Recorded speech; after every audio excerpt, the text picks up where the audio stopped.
আমাকে যদি সাজেস্ট করতে বলা হয় ভাই আমি চুলের জন্য একটা তেল ইউজ করব, আমি কোন তেলটা ইউজ করব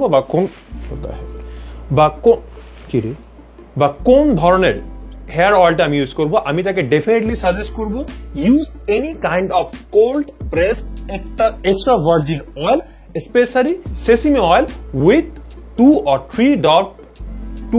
3 drops of rosemary oil.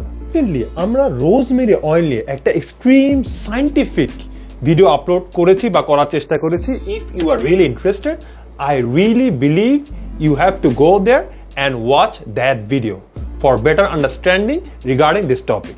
আচ্ছা, যাই হোক, এখন বলা হয়ে থাকে রোজমেরি অয়েল কিন্তু 2% মিলক্সিডিলের মতো কাজ করতে পারে। This study was published in skin med, they found this thing যে rosemary oil was effective as 2% minoxidil. Testosterone থেকে ডাইহাইড্রোটেস্টোস্টেরনে রূপান্তর হওয়ার যে প্রসেসটা আছে, রোজমেরি অয়েল কিন্তু সেই জিনিসটাকে স্লো করে এবং চুল পড়া একটু কমায়।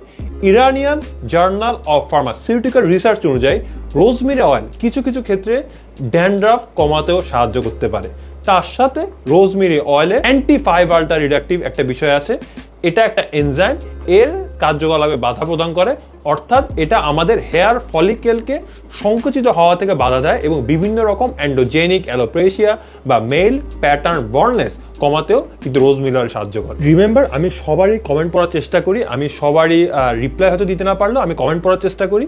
Make sure you leave a comment. আপনার যদি কোনো কোয়েশ্চেন থাকে you can DM me or just leave a comment. Personal question থাকলে ইউ ক্যান ডিএম মি, আর কমেন্ট করলে ইজ বেটার, যাতে আপনার মতো সমস্যা যদি অন্য কারো থাকে তারাও জানতে পারবে। আমি একটা রিসার্চ বেসড সায়েন্টিফিক আনসার দেওয়ার চেষ্টা করব।